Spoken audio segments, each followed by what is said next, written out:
Okay, Paul.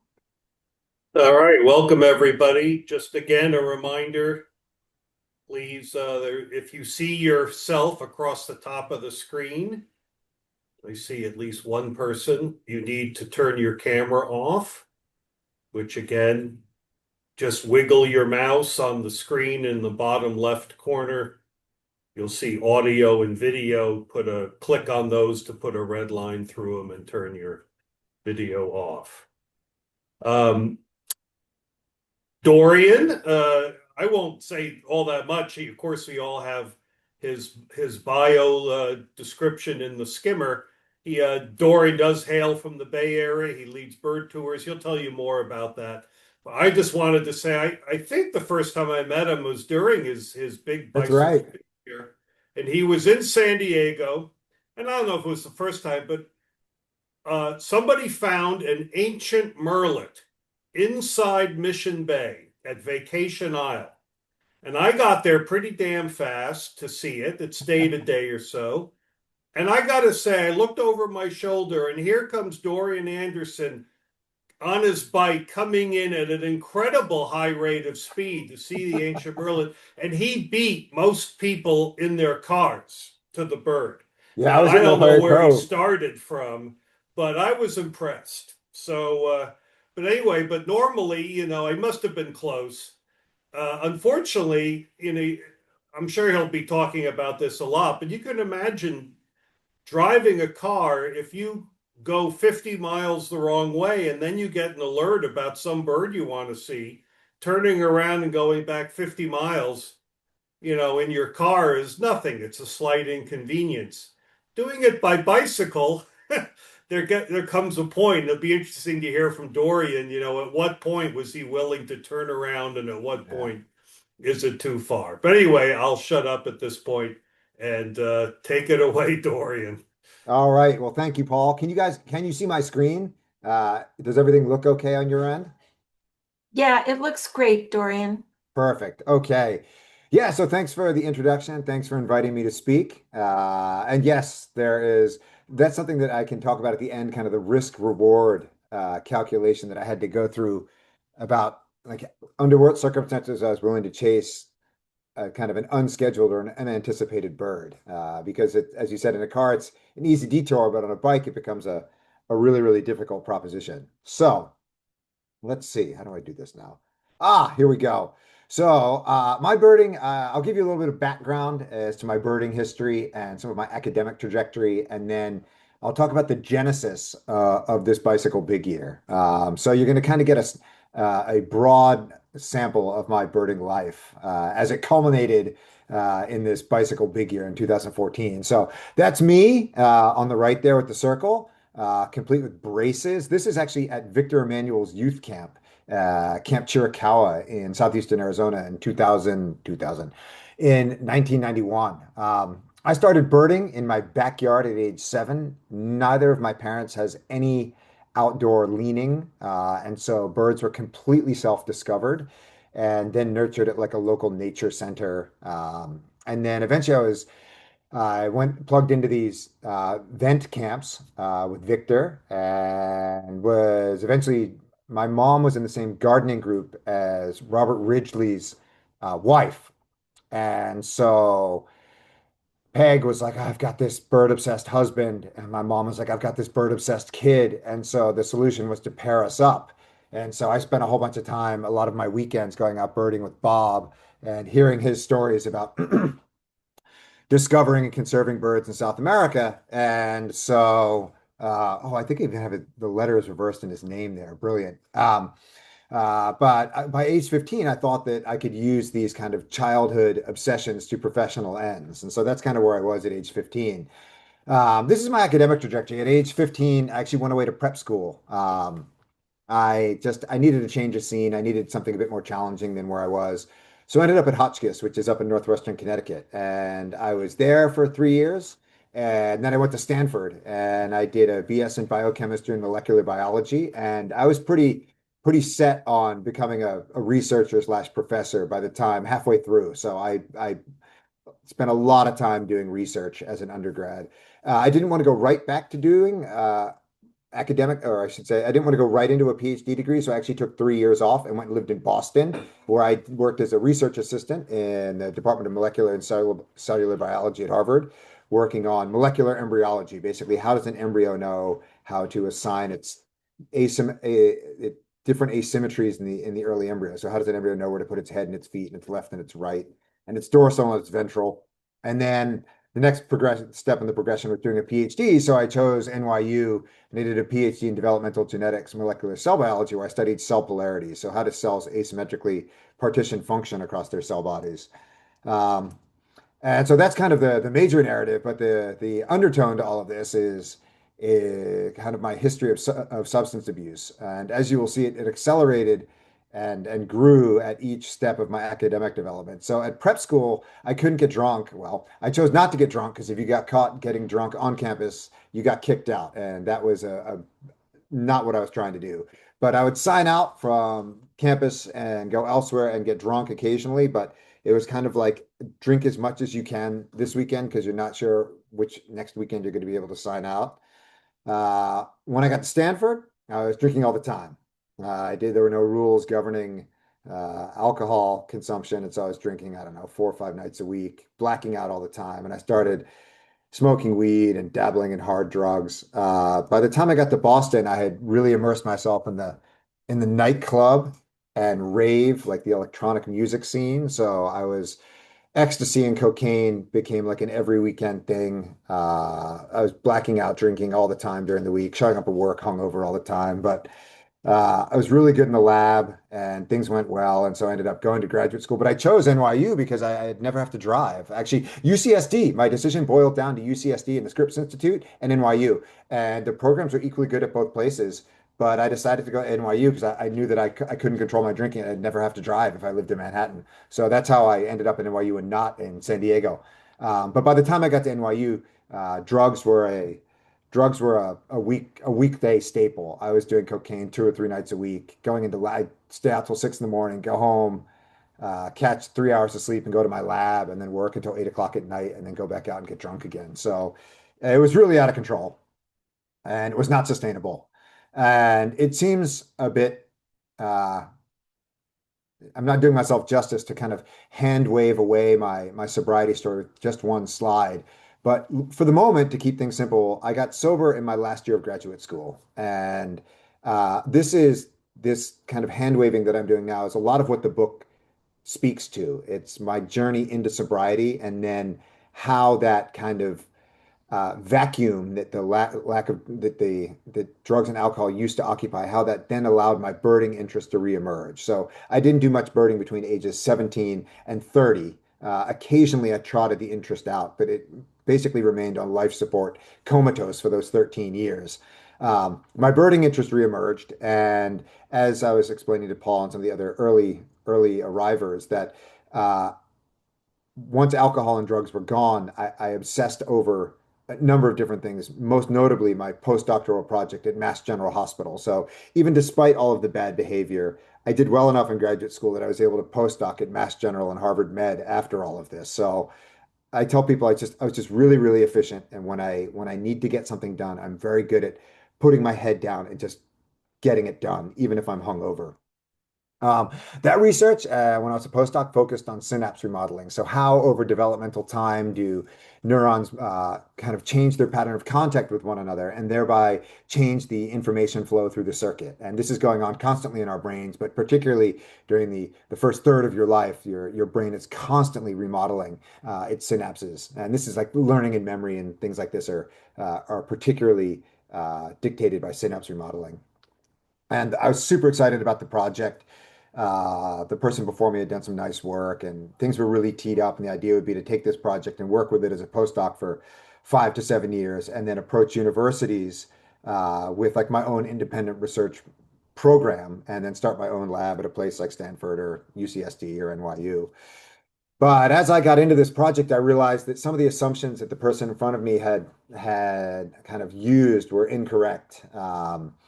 I experienced a lot of technical difficulties. I spent a lot of time troubleshooting assays.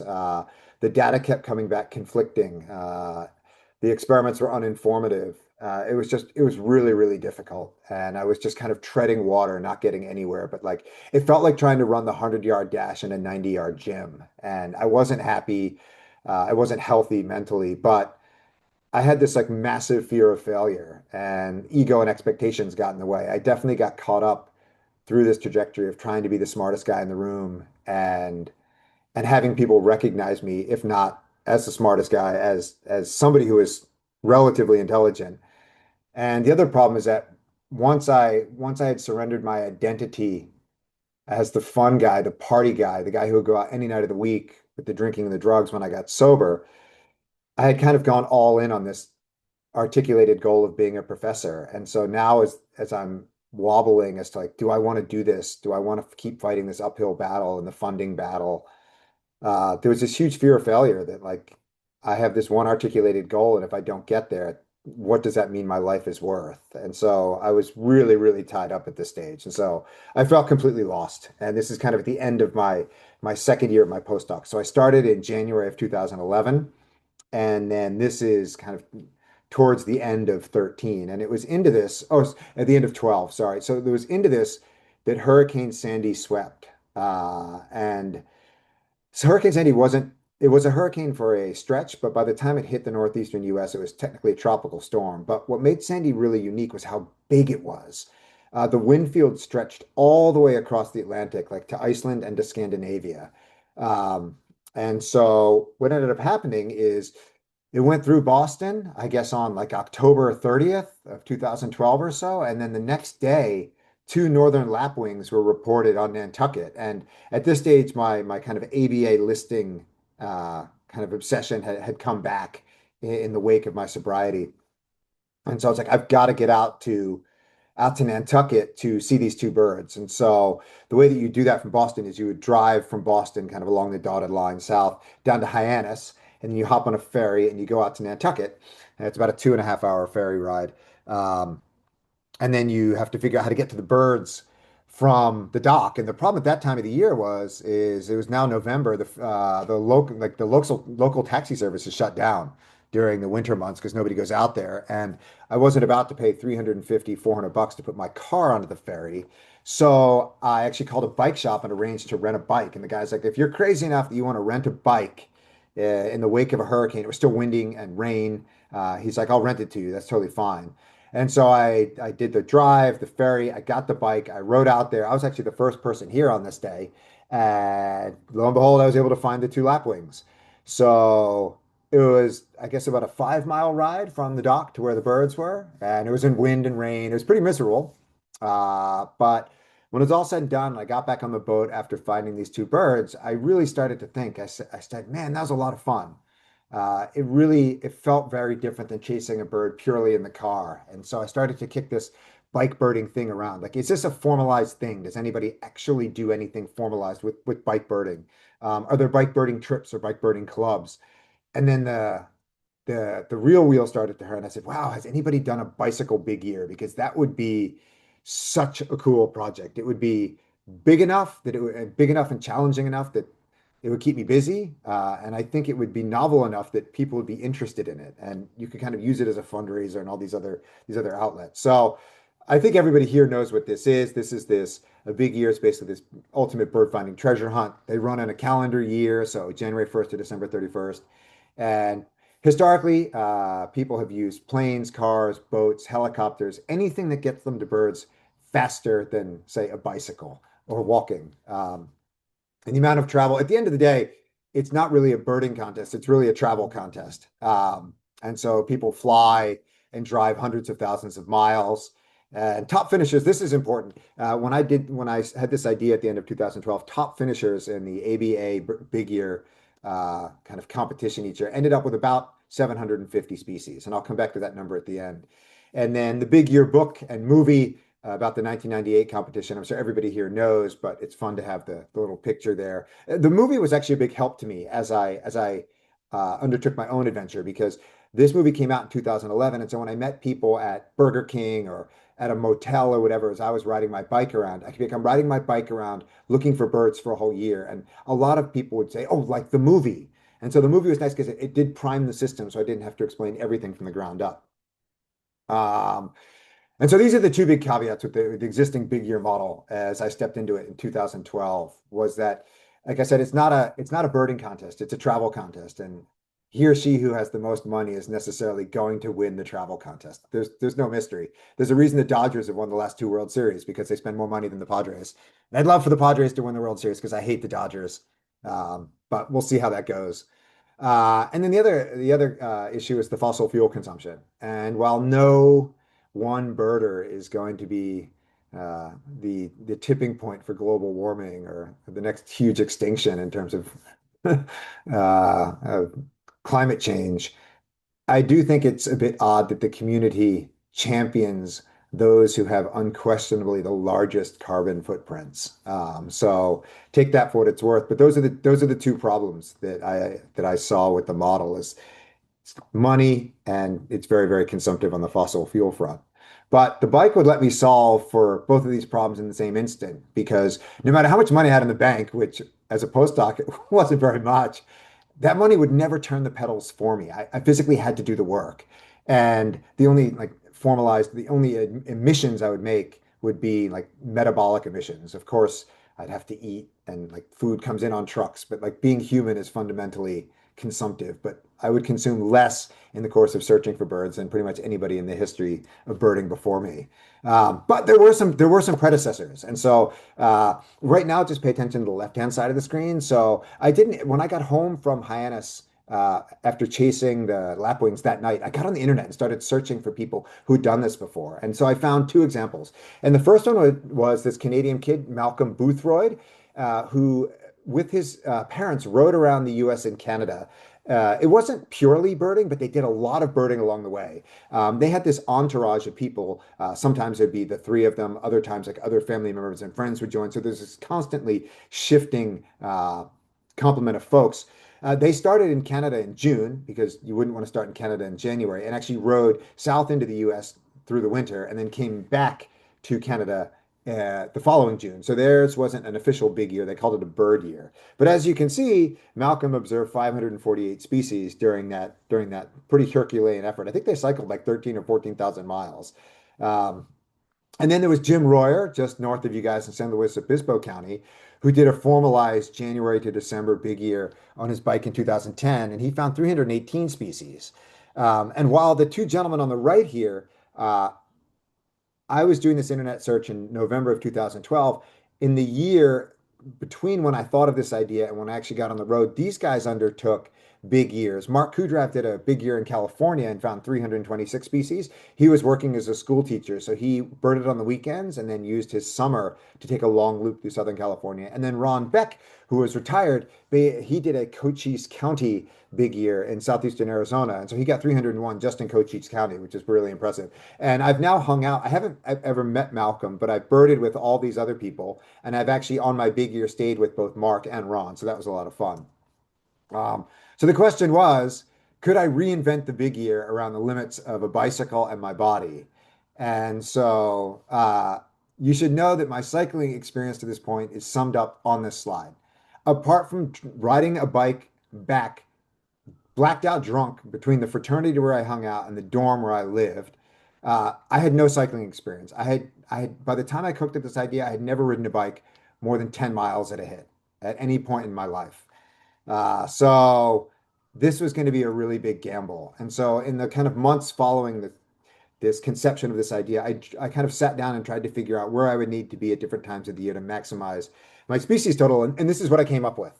And so I kind of drew this out as a joke, as to like if everything went perfectly, this is what I envision I would do on the bicycle. And so I didn't even own a bike at this stage, but I bought a crappy one from a friend. So I sat on this idea. So this idea, I had it in November of 2012. And then I sat on it for almost 6 months until April of 2013 when I finally like had just like an emotional falling out with my career. And my wife saw what was going on and she was like, my then girlfriend, now wife, she's like, you need to go and do this. And I can't be the thing that stands between you and this adventure because she's like, this adventure is going to make you the person who I know that you're capable of being. And she's like, this, I'll wait the year for you while you go and do this. And so leaving my career at that stage, I had pushed in 16 years between the years at all the various institutions. So it was like a divorce. Leaving my career was the most painful thing that I had done because beyond like a measure of failure, it just felt like I was going to have to completely reinvent myself um, when I got off the bike. And I didn't have any idea what that life was going to look like. And nothing could have prepared me for what happened along the road and what happened after. So I can kind of say ditched my career here. But that was like a monumental decision for me. And then I decided in April of 2013, I gave my lab 8 months notice and I worked and saved up a whole bunch of money. And then I quit. I finished in December and then I hit the road in January. And hopefully I would ride as much of this line as possible. Uh, so this is what January 1st of 2014 looked like.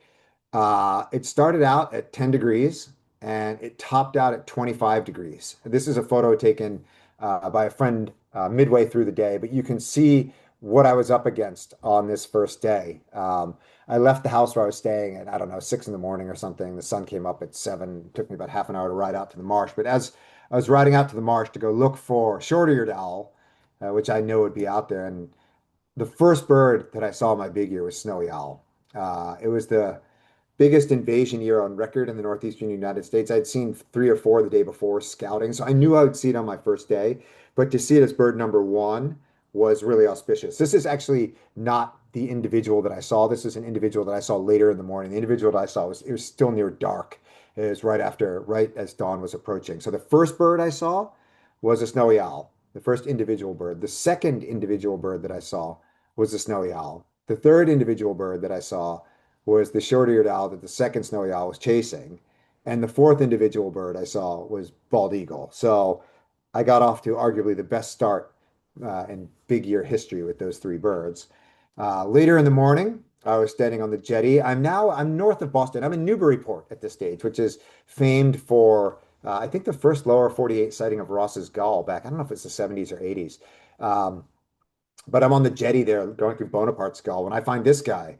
So this is pretty cool to get like a self-found rarity on the first day of the trip. And I had dog-eared like 2 or 3 days to try to look for this bird as I moved south. But again, I liken a big year to a juggling act where every bird is represented by a ball. And so when you start at the beginning of the year, my goal is to see 600 species. I've got 600 balls that I'm kind of juggling and managing. And as you see each bird, you can pull the corresponding ball out of the juggling act. And then you have that much more focus for those balls that remain. So being able to pull out snowy owl and short-eared owl and black-headed gull and all these things right out of the get-go was nice because it whittled down the number of birds in which I had to focus as I would move south over the next few months. Um, so this is the forecast for the night of January 1st into the morning of the 2nd. I will not show you every single day of the entire year, but especially for people in the cozy confines of Southern California, seeing what the hell I dealt with right out of the gate, I think is pretty interesting. And so I took a screenshot of this for my blog, and I figured at some point I'd come back to it. And of course I can now that I give talks. And so if you do the math here, you can see that it's 28 degrees, and then it's going down to 14, and then 10 is going to be the high by the time you get to January 3rd. But if you start to add up the snow, you're seeing it's get about 10 inches of snow. The problem is they underestimated by a factor of 2. There were 18 to 20 inches of snow that fell between January 2nd and January 3rd. So I tried to go out. This is on the morning of the 2nd. It's 5 degrees below zero. I was like, I'll go look for alcids that get blown in by the storm. I couldn't see anything. My eye basically froze shut. And so as I said, between the 2nd and the 3rd, I ended up with 18 inches of snow. But in Massachusetts, they know how to deal with this stuff. So by the morning of the 4th, I was able to ride. They got the roads cleared off, and the plan was to ride from Newburyport down to Gloucester and Cape Ann and go look for alcids and more wintering sea ducks there.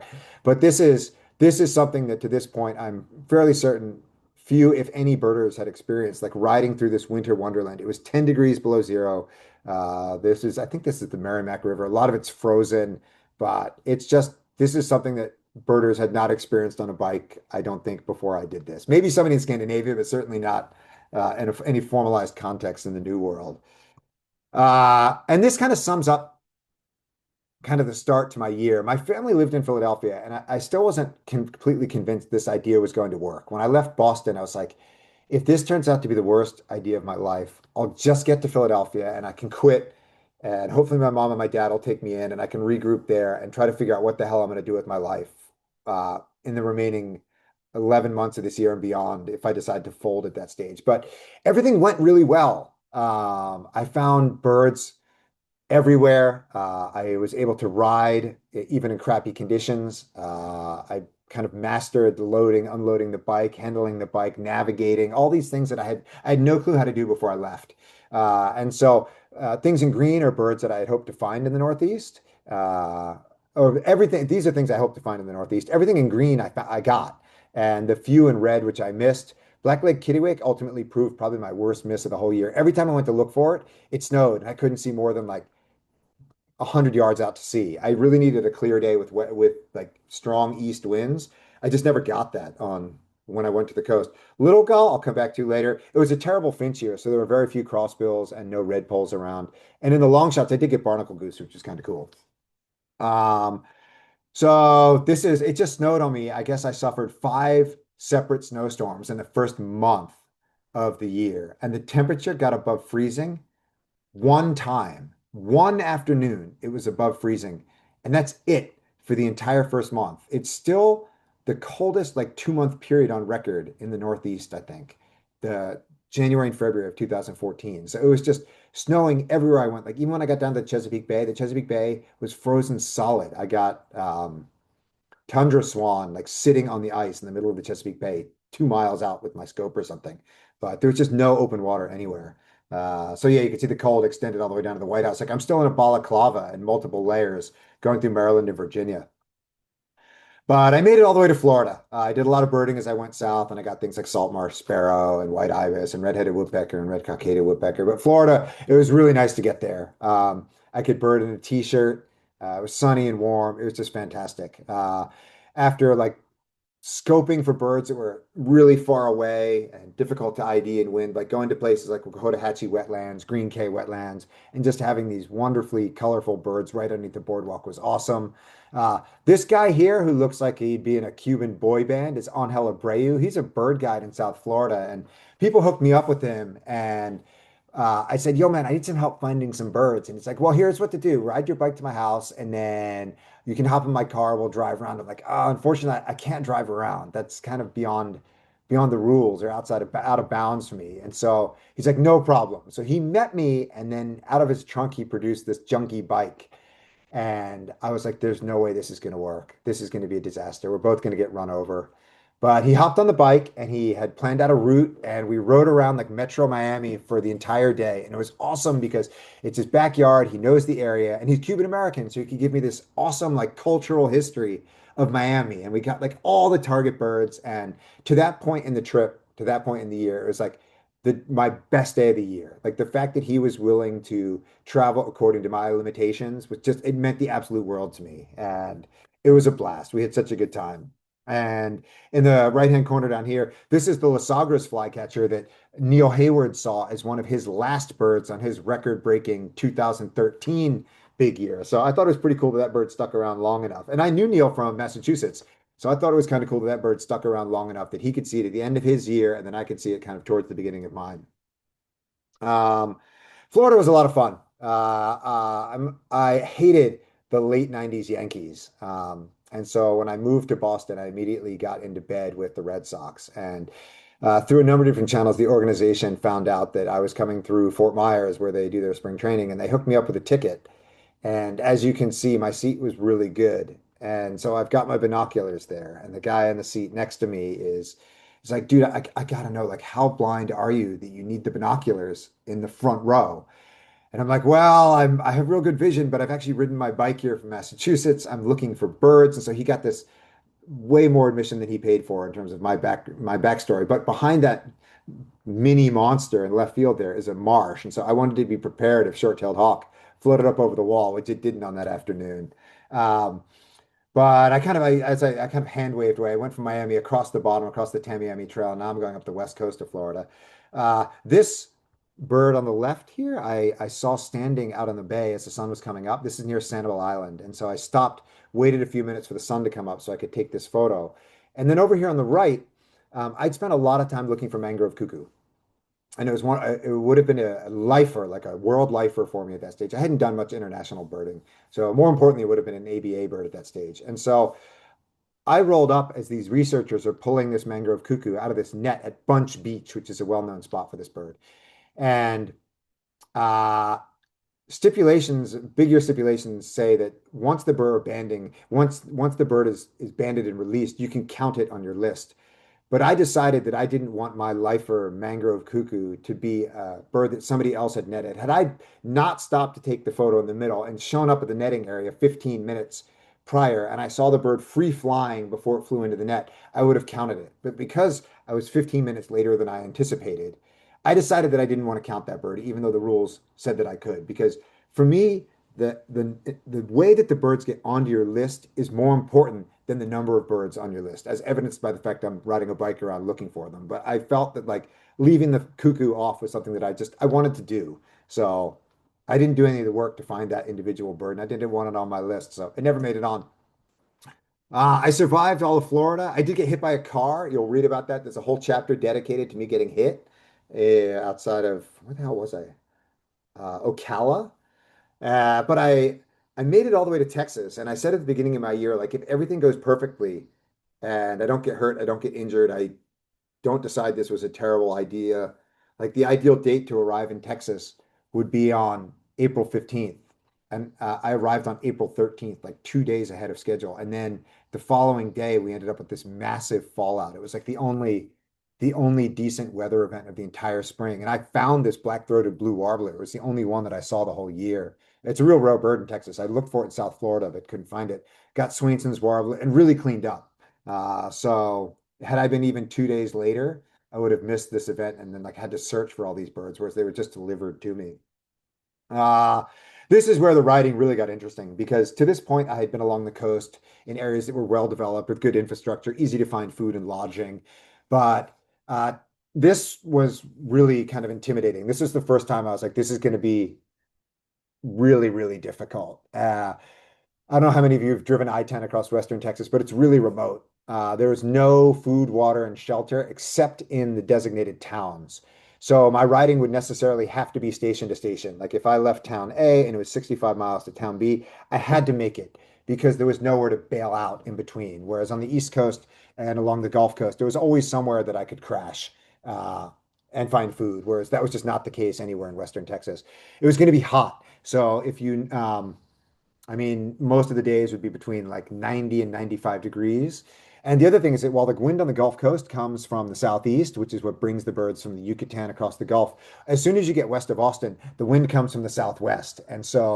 And the wind builds through the day. So in the afternoon, you would be, or I should say, I would be facing temperatures of 90 degrees and winds upwards of 20 miles an hour in my face, which is just a recipe for pain and misery. And so to combat both of those, I started a lot of my rides at like 4 or 5 in the morning. So I rode down the interstate, the shoulder of I-10 in the pitch black for the first 2 or 3 hours of the day. So it was pretty extreme stuff. But I survived and I made it all the way to southeastern Arizona. And that's really where the birding like caught fire. I can't remember what my total was after my first day on January 1, but it might have been 35, 36 species. I think my first day in the Chiricahuas, I added 27 or 28 new birds. It was the most birds since day one that I had found for my list on any day to that point.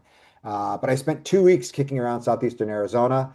I got common black hawk about 10 minutes after I saw Montezuma quail, which was fantastic. That was a bird that I wasn't sure where I was going to get, or at least get easily. Ron Beck, the gentleman who I told you did the Cochise County Big Year in 2013, helped me find a whole bunch of stuff, including rufous-capped warbler. He lives in Hereford, which is right across the street from Ash Canyon. But we found this bird in one of the other canyons there. I was able to get white-eared hummingbird, black-capped gnatcatcher at Patagonia Lake. Uh, Almost ran over that snake, and it like lunged at me as I went by on my bike. That was like really heart stopping. But once I kind of got my heart out of my throat, I got down on the pavement and took a photo of what was basically a 6 foot long Western diamondback. And it's pretty impossible to talk about birding in the southwestern United States without showing a roadrunner photo. So yeah, it was Arizona was a blast. It was a lot of fun, lots of birds, lots of friends. And so by May 29th, I'd found 459 species, which is over 70% of what I hoped to find. And I was just staying right on time schedule. My body felt good. I wasn't getting bored. Everything was going well to this point. Um, Riding through, I'd never been to Monument Valley before, so I rode when I left southeastern Arizona. I went to Tucson and then to Phoenix and then kind of north along the interstate. I rode, I think it's I-17. And then I went up to Flagstaff and then cut northwest towards Monument Valley. So that was really cool, really pretty riding through there. Actually stopped. I mean, I spent all of this year by myself, but this is one time when I flagged a random person down on the road and I had them take a photo of me because it reminded me of this silly scene from this silly movie here. And so this is his like ragtag group of I don't know, I don't know what the right word is, of unemployed individuals, let's say that, who are following him around while he's running. Um, and so those were his like support network and his followers. And I didn't have people physically following me around, but what I had was a very large online community that was supporting me. And so on those days when I felt like quitting or I felt like, oh, you know what, I'm too tired to go look for that bird. I'm going to mail it in. It was like the accountability that I felt like I had built up with my followers online. The same way that when you go to an AA meeting, like those people offer you accountability to stay sober. My followers online offered me the accountability to like keep the adventure going. And they loved reading the blog. And if I didn't put the blog up right away, I'd get all these notes from people like, "Are you okay? You lying in a ditch from somewhere?" So it was a really nice source of like strength and accountability to have all of these people who were reading the blog. And the blog was popular because I wrote every single day, no matter how tired I was. There were a couple of days when I couldn't write because I didn't have internet, but my wife would step in and write on those nights. From Arizona, I went into Utah and then into Colorado. Colorado is just spectacular. This is, if you go down the valley and make a left there, you're in Silverton. So I rode from Durango at the bottom all the way up to Silverton, for any of you guys who have done that Durango Silverton Railroad. And then I continued up, this is Red Mountain Pass, and I went over the top, which is kind of behind where I'm speaking of, behind where I'm taking the picture. And then I dropped down to Uray to get Black Swift. And it was just spectacular, like riding through Colorado, going over Loveland Pass. It's funny taking tours there now because I explained to my participants, like, yeah, I rode my bike up this. And they're like, I have no idea how you rode your bike up this. Loveland Pass, Monarch Pass, Coal Bank Pass, Molas Pass, just the whole 9 yards going through Colorado is spectacular. This bird gave me a ton of trouble. Uh, the difficulty is that most lodging is at 8,000 feet, and this bird is usually found closer to 11 or 12. So every time I went over one of these passes, which would take like 3 or 4 hours to ride up there, I'd then throw my bike into the bushes, put on my hiking boots, and go stomping around looking for this bird. And eventually, either the weather would deteriorate or I'd need to get where I was going. So I need to fold the search. So it was kind of like yo-yoing, going up and down these big passes over the course of several weeks looking for this bird and missing, missing, missing. And I finally got it at Guanella Pass, which was fantastic. I almost stepped on this bird. Um, so it's great to have such wonderful views. And then the following day, this guy, also a Stanford alum, we put that together after we had met. He was a blog reader, and he's like, you know what? I'll bring my tent out so that we can camp just below tree line, so that you don't have to drop all the way back down to Georgetown. So I would have had to surrender another 3,000 feet that I would have had to reclimb the following day. So we camped just below tree line after I found the ptarmigan, and then we went back up onto Mount Bierstadt and found brown-capped rosy finch the following day. So we actually ended up summiting the mountain. So we borrowed that silly sign from somebody up there and took that picture. So that guy's name is Chris Rurik, and I don't know if he's still in Colorado, if he's moved to, I think he might be in Washington now. But that was an example of like a blog reader kind of bending over backwards to help me, which was awesome. It was awesome to see how invested blog readers became in my success and in my project, and that was just magic. It was awesome. From Colorado, I went into Utah, and I spent a lot of time looking for grouse.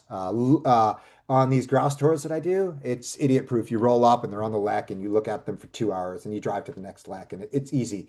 But in the summer, they're dispersed and they're hiding, and they don't like to fly, and they don't make any noise. And so, like this day consisted of me walking, I think, 5 or 6 miles straight out into that field you're looking at, and then clapping my hands and yelling and making as much noise as possible so as to flush the birds. Because if they're even 20 feet off of where I'm walking, I'm not going to see them because they're hunkered down.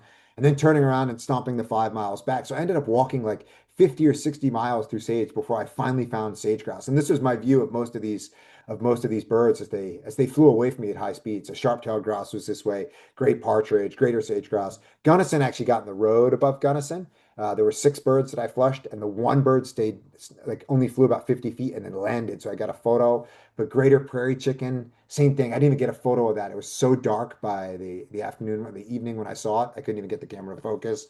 But that was what you can do in like a 5 or 6 day grouse tour. It took me 6 weeks on my bike in the summer to find all these birds. Uh, from Colorado, I went through Utah, through Salt Lake, then through kind of southeastern Idaho. I went up to Jackson, Wyoming, and got great gray owl and trumpeter swan, black-backed woodpecker, ruffed grouse. And then I went over Teton Pass into that was like the most murderous 5 or 6 miles that I rode the whole year. It was just straight up. My bike weighed about 80 pounds, and on those days, it felt like it weighed about 1,000. And then across all the way across Oregon. Oh, sorry, all the way across Idaho into Oregon, through La Grande up into like Walla Walla, Washington. And then I was doing really well. I was riding much further and staying healthier. So I wasn't planning on actually going to Washington, but I realized that if I could make it towards the Canadian border and have a shot at spruce grouse and boreal chickadee, which were two birds that weren't in my original thinking. And so at this stage in the year, my thinking has already swapped. Like my original goal was to get to 600. And midway through the year, I realized that if I just completed my appointed route, I would get to 600. If I did nothing else but survive, I would get to 600. But that's not how an addict's brain works. And so starting in June, it went from I got to get to 600 to I got to get every possible bird. And so this is where I kept adding more and more miles to my day and my route to go get birds that I thought weren't going to be in play before. And so by adding 700 additional miles of riding to go to the Canadian border, I realized I could get spruce grouse, boreal chickadee. Marbled murrelet is foolproof on in Puget Sound. They're everywhere. I'd be able to scan for like 10 minutes and get it versus having to spend like multiple days looking for it from the coast in California. Same thing, mew gull or now short-billed gull. I'd be moving south along the coast ahead of it. Like I'd vacate California before they got to where I was. Um, and it would also give me a shot at gray-crowned rosy finch, which is a bird I hadn't considered to this point. So I detoured all the way up to Washington and was able to get spruce grouse, and I got boreal chickadee, and I got gray-crowned rosy finch, and I got short-billed gull and marble murrelet, and there was a summering slaty-backed gull that I got. So it got me like, yeah, it was 700-mile detour, but it got me 6 or 7 additional birds. And then I rejoined the coast, I guess out at Westport, and then went from Westport to Cannon Beach in a day. That was 110 miles. This is Cannon Beach here, and this is the silly movie The Goonies, which like my generation grew up on. So anybody in like that 40-something bracket will recognize Sean Astin as I don't remember the name of the character with the amulet to where the buried treasure is. But this was great being able to see tufted puffin there, and also got harlequin duck. I guess I had that from the Northeast already. I took a hike near there and got sooty grouse finally. Moving my way south, is that right? Yeah, moving my way south into California, I started getting things like red-breasted sapsucker and golden crowned sparrow and some of the more traditional wintering birds in California. I spent a lot of time around Petaluma and San Francisco Bay looking for black rail. I'd never seen one, never heard one, but I finally connected with one. I slept in the marshes a couple of nights and I got one morning calling in response to my tape. They're not very vocal in September and October because they're done breeding. But I got two. One was like 20 feet in front of me and I couldn't see it, which I'm sure is the story for many people when it comes to black rail. I still haven't seen it. I have heard it many times on my bike around the Bay Area, but it's one of my two North American herd-only birds, that and buff-collared nightjar, which I also heard in Arizona on the big ear and didn't see. Um, but it was cool crossing the Golden Gate Bridge. This gave me a really big sense of satisfaction. It's, well, not natural, it is kind of perhaps the most recognizable symbol of the West Coast. And it's cool now that I live in San Mateo because every once in a while, especially when something really good shows up in Marin County, which is where you're looking north there, like when white wagtail showed up at Rodeo Lagoon, I rode the 30 miles from my house to Rodeo Lagoon to get white wagtail for my now Bay Area bike list. I'll touch on that at the end. But you can see I have like extra tires, I have my tripod, the telescope, and my panniers, and all this crap strapped on there. So pushing that thing around was no small effort. Half Moon Bay really delivered I won't go into the details on these two birds, but both of these birds required like quite a bit of effort to see. Pacific golden plover had given me nightmares. I chased it in Washington, I chased it in Oregon, I chased it in Northern California, but I finally connected with it in Half Moon Bay, but not after riding 100 miles beyond Half Moon Bay. So I actually had to turn around and ride back to, I guess it was 50 miles beyond Half Moon Bay, 100 miles round trip. So yeah, uh, I'm sure at least a few of you being Californians have driven this stretch of road. This was really difficult with all the ups and downs with the gullies, but on a bike, it was just spectacular. There's a reason that so many car commercials are filmed on this road, and it's because there's very few scenic throughways that are as nice as is Highway 1. I was able to get Condor too far away for a photo, but Brian Pattison and Kate Sutherland were right there with me, so that was a lot of fun, doing some non-pelagic birding with them. And then here you guys go, right? So the yellow-green Vera is a really good story. That bird was at Fort Rosecrans, and I hadn't really birded at Fort Rosecrans previously. But that bird showed up while I was in Oxnard.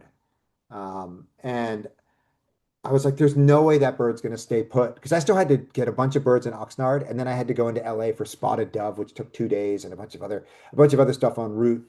I was like, there's no way that bird's going to be there. But that bird hung in for 10 days. I made it to Newport Beach. I spent the night before in Newport Beach, that day 9, and then on the 10th day, I think it was, I rode from there all the way to Fort Rosecrans National Cemetery. And I didn't realize the cemetery closed at 4 o'clock. And I got there at 2:30 and there was like a 25-mile-an-hour wind blowing. I was like, there's no way I'm going to find this bird. But I just got underneath those ficus trees and just stared up for long enough, and I kind of like manifested it. It eventually just popped out. So that was a bird I hadn't considered in my equation either. So these are all these bonus birds that are gonna like vault me not just two, but like well beyond 600 species by the end of the adventure. The ancient murrelet was one of those birds. That's a bird I thought I had no shot at whatsoever. Not only would I be moving south faster than it would, but it doesn't really get to Southern California, right? If ever. And so that wasn't in my thinking. There's Gull, rest in peace, wasn't in my thinking either. I actually sent this photo. I didn't have a lot of experience with this photo. So I sent this photo to both Guy McCaskey and to Paul after I took it. Guy had tipped me off saying he saw one out at Lac and Lindsay a few days before. So I had a bunch of other shots showing the head shape and bill and things, but this is one of the ones that clinched it was like the all light underwing. So that's another bird that I didn't have in my equation because again, I didn't think it was going to be in by the time I left California. And so this was arguably like the most ambitious bit of the whole year was this ride. So I was staying in Brawley when Tom Benson, I think, found a rufous-backed robin in 29 Palms, and he called me. I got wind of this, and I was like, I am not chasing this bird. No way. It's 150 miles each way. It's not happening. I'm just going to spend my allotted second day at the Salton Sea and enjoy it because it's going downhill and who knows how long it's going to be here and if we'll ever make it back. So I spent my day birding at the Salton Sea and went back to Brawley and was prepared then to ride to Yuma, Arizona the following day when my phone rang again and they're like, yo, the bird is still here and it's at a grove of fruiting palms and there's a pond underneath the palms. And so I'm sitting there and I'm like, I now have two data points. Like it's not a one-day wonder. The bird has been there for 2 days now. It's got food, it's got water. It's probably not super tired because it's not super far from its range, but it's got the two things that a vagrant bird is going to look for, food and water. And so because I'm an addict and I couldn't stop myself from chasing a bird any more than I could from like taking another line of cocaine or ordering another shot, I got up that day and I rode, I think it was 90 some miles all the way up to North Palm Springs uh, and I spent the night there. And then the following morning, so the bird had to stay not for one, but 2 more days for me to get it. Because it had to stay through the night, its third night, and then the day for me to ride to North Palm Springs, and then that night, so that I could then go to 29 Palms the following day. And you can see on the little elevation graph on the lower left there that I had to climb up this huge 3,000 foot gain to get up onto the plateau. And then I rode down. I got there at like 10 in the morning and nobody had seen the bird on what would be day 4 or 5. But I kind of joined the collective search, and about half an hour, 40 minutes later, bang, this bird shows up and got good photos of it. And I think this bird disappeared the day after as well. I was the last person to see that yellow-green vireo at Rosencrantz. That bird disappeared the following day as well. So there were so many instances where I was the last person to see something. Um, at no point, so my timing was just fortuitously really, really good as I came south. And as I said, I had these northern birds, which I didn't expect. So like everything was going well. But I ended up riding, as I said, 150 miles to that bird, and then it took me another 2 days to get back to Brawley. So I'd ridden 304 miles, whatever it was. It hadn't moved an inch towards the Rio Grande Valley, which was the last place that I needed to visit where there were lots of new birds. Um, so this was the hardest leg. Was once I left the Salton Sea and I rode back into Arizona, across southern Arizona. There were very few new birds. Sinaloa wren, I had missed going through there on the earlier part of the year, but it had resurfaced while I was gone. So I was able, there was no real mystery because it showed up again at the beginning of November, I don't know, in mid-October or something, about 2 or 3 weeks before I got there, but I was monitoring it every day and I was able to get there and get Sinaloa wren. At the end, you can see it's like pitch black. I actually had to use a flash here. Um, so that was a huge bonus bird because there was just like nothing else to find. Going through southeastern Arizona, I also got Baird sparrow. That bird wasn't there when I went through in May because it had already flown back to its breeding grounds in the upper Midwest. And then I was able to get Sprague's pipit as I recrossed southern New Mexico, which was nice. So apart from the sparrow and the pipit, those are the only two birds I was kind of hoping to get. The wren was a huge bonus. And so this is the trace. This was the most miserable part of the whole year. Like the novelty is gone. I'm riding the interstate sun up to sundown. It's cold. When I went through, uh, what is it? It's not Las Cruces, El Paso. It was 35 degrees. The following morning, when I went through Fort Hancock, I think it was 28 degrees. I sent all my warm stuff home. So like my hands were frozen to my handlebars. It was just miserable. When I went, as I turned to head east on I-10, I suffered a lot of east winds. So I had a couple of like back-to-back 100-mile days where I was facing like 15, 20 mile an hour eastern headwinds. It was just awful. It was miserable. And then once I got to Sonora, that's when the novelty kind of started to reemerge. I turned south off of I-10 and started to go down to Laredo. As soon as I got off the Edwards Plateau, I started picking up things like green jay and olive sparrow, long-billed thrasher, green kingfisher, like all starting to get into the valley specialties. And then once I got to Laredo, I got seed eater. And then it got really good once I got down to the valley. All these birds took multiple attempts to get them, but I had tons of time. I had about a month to play with. Like if I wanted to spend the entire last month of the year in the valley, I could. But I got groove-billed ani, I got tropical parula, I got aplomado falcon. The King Ranch actually bent their own rules and let me out there, kind of out of season to go get ferruginous pygmy owl, which is pretty cool. Hook-billed kite was a bird that I'd given up hope on, and I had been looking around Ansel Dewis and Benson for a couple of days, and I was sitting on a levee on my helmet, kind of sulking, when realizing I was like, I'm never going to see this hook-billed kite. And I see this bird coming, and I'm like, there's no crows in the valley, right?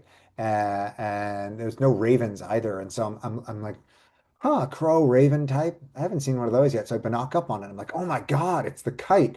And at that stage, it kind of flew over the levee and disappeared. And I'm like, nobody's going to believe this. And then it caught a thermal and just went spiraling up above my head. So I was actually able to get some photos of it. All the birds that I were chasing or looking for down there, they weren't dark morphs. They were lighter. They were normal morphs, I guess you would say, light morphs. So it was really, really surprising to find this bird. And then on Thanksgiving, this was the coup de grace, which was uh, proved to be the first accepted North American record of red-legged honeycreeper. It took us, we saw it kind of midday, and we had an idea of what it was, but we couldn't get photos. But we kind of put word out on the street that this is what we think that we had. And our ranks, people like left their Thanksgiving dinners and whatnot and came down.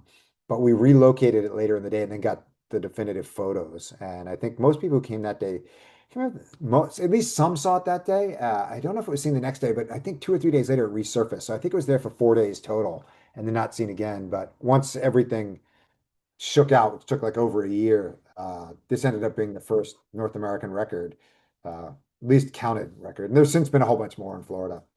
And then after finishing in the valley, I went north along the coast and picked up whooping crane. I was able to join a banding expedition, which was part of I think it was San Bernard Christmas count. So I helped band that yellow rail after I netted it as a free-flying bird, which was kind of cool. I counted a couple birds which I helped band, like LeConte sparrow and Henslow sparrow over the course of the year. I didn't count the, as I said, the cuckoo because I wasn't like involved with that. That was somebody else's thing. And then after dealing with the stuff on the coast there, I went up and I got Harris sparrow, and I told you that I missed Little Gull in the Northeast, but that miss was ultimately redeemed on White Rock Lake just east of Dallas. And then my last bird for the year, which I didn't photograph, was Smith longspur. There were a group of 25 or 30 of them wintering on an airstrip, I don't know, a bit further east of Dallas and White Rock Lake. And that's kind of where I ended up finishing. Come December 28th, lesser prairie chicken was still in play, but at that stage I had found 617 species. I had the honey creeper kind of in pocket for what I figured would be 618. And I'd survived 362 days of riding. Like I wasn't about to put in 300-mile days to have 3 hours at the end of December 31st to look for lesser prairie chicken. Like I'd already won this year, mainly because I didn't die. And the last thing I needed was a bunch of people driving around drunk over the holidays, especially as New Year's approached. Like I just let the last bird go. It just wasn't, my life wasn't worth it at that stage. And so this is the on the left. I should have them color coded the same, but I'm technologically challenged, especially back then. But the map on the left is the map that I drew kind of as a joke as to how this would go in an ideal world. And the map on the right is how it actually went once I got underway. And so I thought I'd have to ride about 15,000 miles, but I actually rode very close to 18,000 miles. I like you can see this little detour on the right map in purple where I went out to get greater prairie chicken. That added 300 miles. I told you that the loop through Oregon added, or to loop through Washington added 700 miles. The detour for the rufous-backed robin is that little orange spur in Southern California that added 300 miles. Like, and a lot of this you're not seeing every twist and turn. And like I said, Half Moon Bay, I wrote. You'll read about if you've read the book, you've already read. If you haven't, you'll read about how I rode over the same stretch of road basically 6 times, going back and forth as birds kept appearing behind me. So this is what this looked like at the end of it all. As best I could keep track on Google Maps when I sat down every night, I rode 17,830 miles. I didn't keep track of my miles walked for a lot of the year, but I started to at some point. I think it's probably double that when it's all said and done. I ended up, once the honey creeper counted, was 618 species. And I asked you to remember that number 750. I think Neil Hayward's number in 2013 when he broke Sandy's record was 749.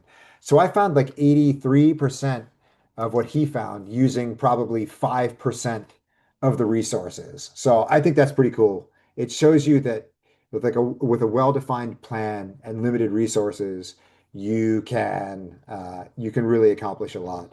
I raised 49,000 bucks for bird conservation. I worked with the conservation fund, and they had identified 4 specific projects into which my money would be funneled. People ask, I'm willing to disclose my number. The whole year cost me 22,000 bucks.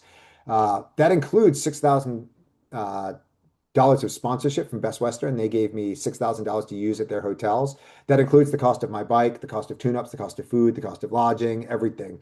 So out of pocket, I was like 16, 17,000, about $17,000. So again, like birds per dollar, I think I crush everyone. I suffered 34 flat tires. And one of the best things about this year is I could eat whatever I wanted. If I woke up in the morning and said, I want a pint of Haagen-Dazs ice cream for breakfast, that's what I had. And I'd have 3 Whoppers for lunch. I'd have Dairy Queen at 4 o'clock, and then I'd have a whole pizza for dinner. I ate atrociously, but I needed the most calories for the least dollars. And I should say I've since gone vegetarian, so it would be interesting to try to do this again. Um, but at the end of it all, this was way more than about the numbers.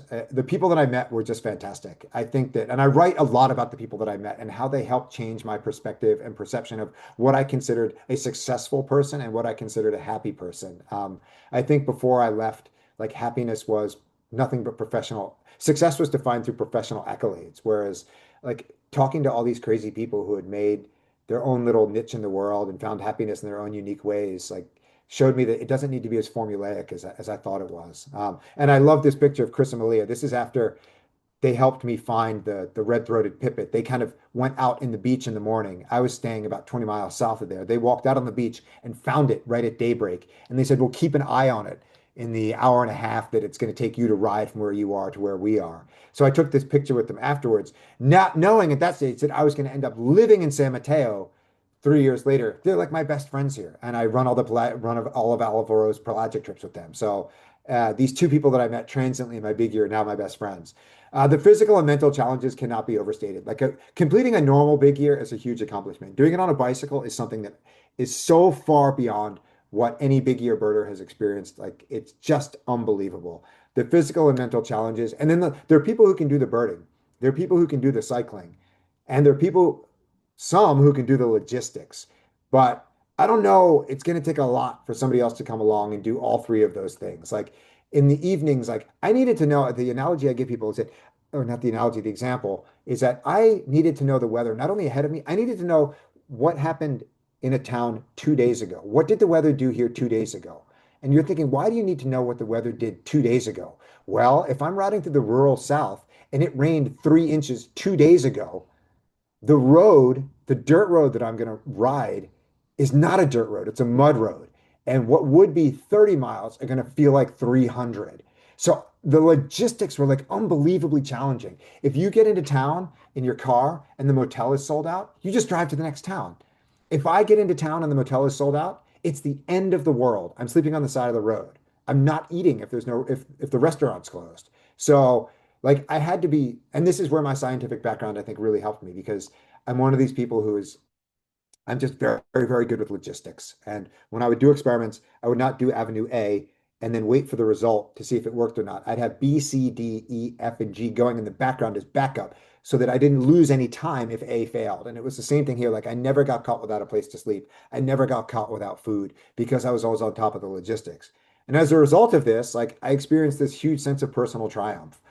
This is something that nobody had done before me, at least not at the scale that I envisioned and completed it. And it showed me that like I can find a more personalized path through life than I think I ever would have experienced in academia, where it's publish your papers in these journals, study at these institutes, have these people write your letter of recommendation, like be keynote speakers at these conferences, and then work at these universities. Like I just found something way more individualized. And so this became like a new identity and a new purpose. And I had no idea where this was going to go. I figured I'd find something to do afterwards, but I didn't know exactly how bird centric it was going to all end up proving. And so now, I mean, I've written my books, so I'm an author, and I ended up doing this big consulting project in Colombia, where I spent a summer down there advising them on kind of which areas of the country and which specific sites to be developed for future eco and avatourism. Like you need to pave this driveway, you need to get a better restaurant here, you need to think about improving these trails. Like I got to have all this input into like the Colombian birding infrastructure. It was awesome.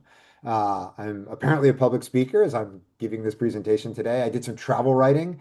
I got to visit a lot of different countries on these government-sponsored FAM trips. So I visited Guatemala and Belize and Honduras and Taiwan and a couple other spots, Spain, and then came back and wrote about my experiences for like the marketplace, which was really cool.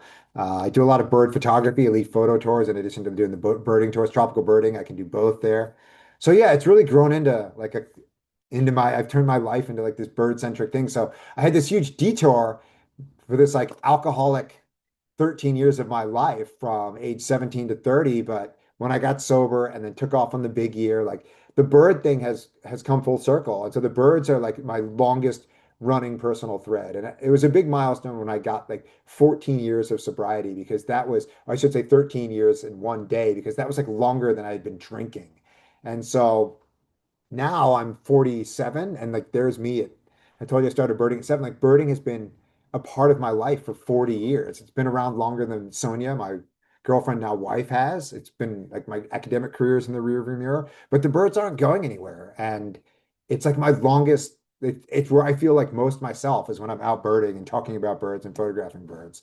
So with that, I will stop. The requisite company propaganda there. I do lead tours for tropical birding. I'm not going to describe the tours or anything now, but if you're interested in traveling with either tropical birding or me, reach out to me. My website is easydoriananderson.com. My email is easy, dorian.birds@gmail. Uh, I don't know how many of you are on Instagram. That tends to skew younger than a lot of these talks that I give. But if you are, I'm Dorian Anderson Photography, Dorian.Anderson.photography. And lastly, that's the book. If you've read it, I'd love to get a review on either Amazon or Goodreads. I got a lot right out of the gate, but they've kind of slowed down recently, and it's important to continue to get reviews over the lifetime of the book because if you're getting reviews consistently, the sales algorithm displays it to more people. So if a star review is great, if you just want to go in and say hopefully better than 2 stars. If you want to go in and give it a star review, but even a couple of sentences of context, like I really like this for the following reasons, really mean a lot to me. And the sales algorithm weights those reviews that have accompanying text more heavily than just the star reviews. So that's that. I don't think I'm too far over. So this is the game that I play now. Whoops, that I live here since moving. So I lived in LA for 2 years. I didn't do any biking then. I was so over the bicycle. And by the time I got off of it in 15 and 16, that I didn't ride there. And I hated LA. But since I moved to the Bay Area, I'm out on my bike every day. I rode 32 miles to San Francisco this morning. So my Bay Area bike list, I have 367 species on my Bay Area bike list. And you can see these little numbers on the right here. In San Mateo, my total is 305 on the bike, and I don't chase birds in the car. I've just given it up completely. So my San Mateo County total is only 333. But I've seen basically 92% of of my county list by bike. And so you can see the same is true for kind of these other counties that are very close to me. As you move out from the Bay Area, where getting there on the bike is more difficult, the percentage drops of what I've seen by bike versus car. But I was able last 2 years ago now, yeah, to do this around the Bay fundraiser where I spent a week riding my bike around San Francisco Bay. So that's how I got into Solano and Napa and Sonoma counties, which are too far to ride on a day.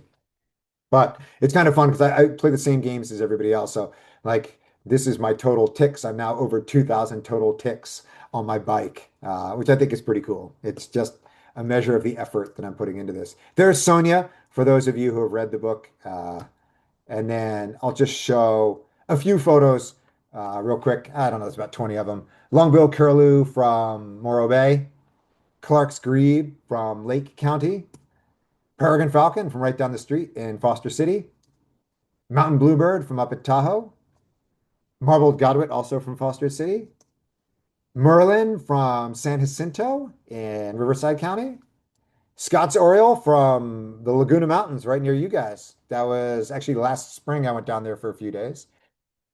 Red phalarope from here in San Mateo. This one got blown in and stayed for 3 days. And now I'll just show you some fun ones of other places. So that's Atlantic puffin that was in the UK last year. This was off of a Colombia photo trip I did just a month ago. This is gray-breasted mountain toucan outside of Manizales. Capped wheat ear in South Africa. Cassowary, southern cassowary, in Queensland and Australia. This bird ended up about 3 feet from me. It was so aggressive that I actually had to I'm sitting on the ground. I actually had to put my 600 millimeter lens against my chest and it pointing out, and the bird came up and like pushed against my lens. That was like the only barrier between me and the bird. It just was so used to people and curious that it came right up to me. But I got that it came up to me just after I took this photo. It's actually swallowed something and it has like a fruit stuck in its throat. It's not making any noise there. It's just trying to swallow the thing. But that's like one of the most amazing bird encounters in my life. Emerald tree boa from Peru. I do photograph things that don't have feathers. Eurasian griffin from Spain.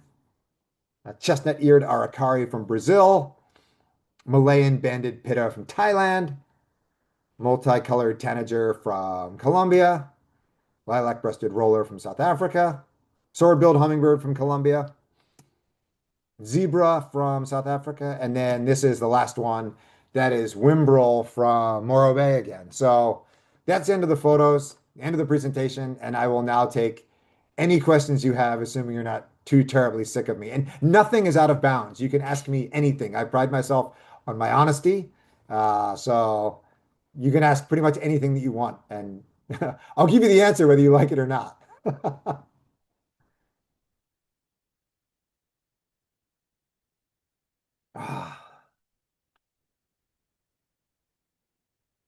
Paul, I think you're muted. You need to be let out of audio jail.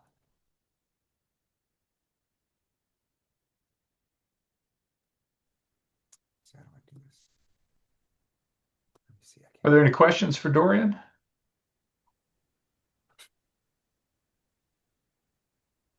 The presentation, I've kind of got it down where I anticipate a lot of the questions. Yeah, So I can often like plug a lot of the stuff in ahead of time so I can anticipate. there we go. So I was impressed with your minimalist appearing, well, you had to, you're riding a bike. Just the saddlebags, your all your supplies, so efficient. I'm amazed you could do it, but your scope, I didn't even see the tripod, but Yeah. obviously strapped somewhere. Question, I'm just curious, out of 365 days, how many were spent sleeping at a motel or at somebody's house indoors versus how much camping did you end up doing? So I did no camping. I camped several times in the course of the year, but it was always because blog readers who wanted to hang out. Like I camped with that guy Chris Rurik in Colorado. I camped with this guy Bill Schmoker in Colorado, where he wanted to meet and hang out. So I was like, there's nowhere to stay out in Pawnee. He's like, well, I'll bring my tent and we'll camp at Crow Valley. So the only time I camped were when I was with people. And the reason for that is that many transcontinental cyclists do camp, but exactly zero transcontinental cyclists are carrying laptop computer, 400 millimeter lens, DSLR, tripod, binoculars, camera, field guide, hiking boots. So it didn't really work for me to camp. I couldn't carry both all the birding crap and all the camping crap. If you had two people, one person could carry the birding stuff and one person could carry the camping stuff, and the weight would be about the same when it's all said and done. But I didn't bother camping. And also in the Northeast, it was too cold to camp for the first 6 months, 6 weeks of the year. So I actually did not camp. And when I did get, so I did a lot of nights with Best Western. I think I spent 58 nights with them. Warm Showers is this network of traveling cyclists who are willing to host one another. So I spent over 100 nights with Warm Showers folks. They were great, easy to find in populated areas, harder to find in rural, undeveloped areas. When I did stay in motels, I would ride into town and go to a gas station and be like, what is the worst motel in town? And the guy would be like, oh, there's a shooting at that one last week. So I could go in there and stay for like $30.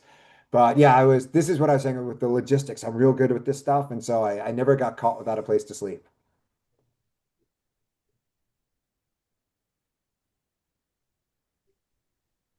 Anyone else? Anything? Well, it doesn't look like it. Dorian, thanks so much. I have looked forward to this since we first contacted or made contact a couple of years ago. Yeah, yeah. And for those of you who have not read the book, I can't recommend it highly enough. It is a really, really good read. I couldn't put it down. So I really, really recommend it. There's a few questions in chat. Ah, okay, cool. Thanks, Tracy. How do I see the chat? If somebody reads them to me, then I can answer them. Do you have any adventures planned for the future? So there are two ideas that I've kicked around. The first I was maybe 50% in on and have chickened out. The first would have been done this summer, and that was ride my bike across Canada for two reasons. One is that I love Canada. I love the people. I love Tim Hortons. I love ice hockey. I love wildlife. Like I love everything about Canada. Uh, and I was actually going to do it as a as kind of an individual ambassador, especially when Trump was bad-mouthing Canada and being his usual jackass self, but towards Canada. I was actually going to do it and raise money for like Birds Canada and be like, look, we're not all jackasses. We're not all assholes. Um, I want to come up here. I want to ride my bike across your country and raise money for your equivalency of the Audubon Society, which is Birds Canada. I have a really good network of Canadian photographers who would help promote this. So that was something that my wife was like, you should go and do this. But my tour schedule, I got a lot of offers for really cool tours in the beginning of the year, and I don't want to be away for as long as that's going to be. The other thing is that I didn't want to put that adventure up against the World Cup. But if I were to divert that adventure to next summer, the World Cup would not be on everybody's like forebrain, and there might be more of a vacuum that I could exploit in terms of PR and sponsorship and support. The other idea is, again, with some political goals in mind, would be to ride my bike from Mexico to Panama. My wife has signed off on this trip as well. I think it would be cool to video blog the whole thing and to show people that these quote unquote shithole countries are actually wonderful places. I've been to every country in South and Central America, save for Nicaragua, and I would not feel any reservations about riding my bike through Honduras or Nicaragua or Guatemala or El Salvador. I think it would be a really cool. And the other thing is that because of all of these government sponsored fam trips that I've done, I know a lot of the people in the tourism ministries in those countries. So what I would do is I'd be like, look, here, you want to show that these countries are safe. I want to highlight the birds. Why don't you help me plan and promote this like 3 month cycling trip where I spend a couple of weeks in each country and I will video blog it, I will blog it, Instagram it, TikTok it, and then you can also set me up with like unique experiences that we can blog and write about to show people like what the access is like down here. And what better way to show your country is safe than to have me bike through it, right? So I've got a bunch of ideas like this where the goal would be to use the bicycle to not only do some birding, but also to build international community. And that model could be taken all over the place. Like, how cool would it be to bike around South Africa for 4 months, or to bike from Tanzania to South Africa, or across Southeast Asia? So these are all the kind of things that are kind of kicking around in my head that if I were to do something else, I think I would take the bike internationally and use it to build some kind of community. So, but I have to fit that in with my tour schedule, and I'm enjoying being a tour guide a lot at the moment. So, how to balance everything. Good deal. Well, thanks again, Dorian. Really appreciate your being with us tonight, and Excellent. hope our paths cross in the future. Yeah. I'll All be right, down. I'm I'd like gonna, to come down and take some more pelagic trips from San Diego. I still don't have Townsend Storm Petrel. Uh, oh, so as a pelagic aficionado, I'd like to get down there. I don't have red-billed tropic bird either, anywhere in the world. I have the other two, but not that one. So I'd like to come down there and do a bit more pelagic birding. that would be nice. I'm going to turn off the recording now. Cool. So, Yeah, if you want Townsend Storm Petrel, late July and August, all of August are the peak numbers. I'm around for a good chunk of